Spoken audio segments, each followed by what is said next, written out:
Pinoy talent and culture take center stage sa isang event sa Greece kung saan sinalubong din ng mga Pilipino si bagong talagang Philippine Ambassador to France, Eddie De Vega. Silipin yan sa agenda report ng ating Europe correspondent Dick Villanueva. Isang malaking kulab ang pinangunahan ng Embahada ng Pilipinas sa Greece.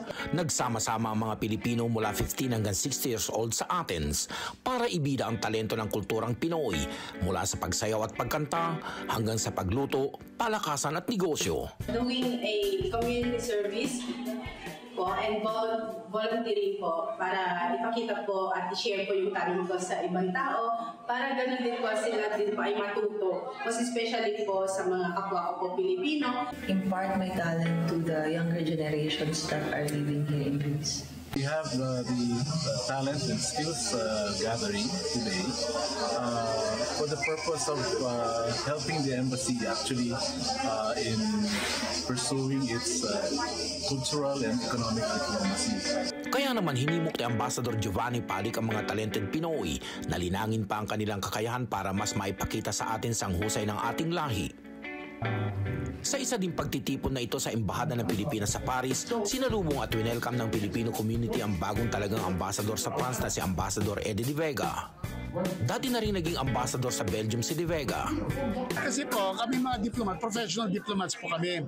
Pero ang napapansin ko, sa ibang bansa, lalo na dito sa mga mayayaman na bansa, anong basehan nila ng impression nila sa Pilipinas? Yung mga minamasdan nila mga kababayan na kasama nila sa bahay o ang pamilya nila, nag-asawa sila sa Pilipinas. Kaya, o yung mga empleyado nila sa pabrika, sa mga opisina, gano'n.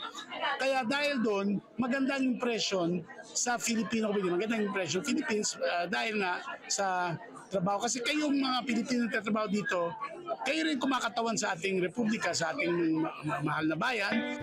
Para kay De Vega, diplomat din ang mga OFW dahil inirepresenta nila ang bansa sa lugar na kung saan sila nagtatrabaho.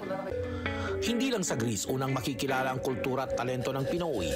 Maging sa Paris, Italy, Cyprus at Germany ay naipamalas na rin ang mga kababayan natin na nagtatrabaho at naninirahan sa Europa.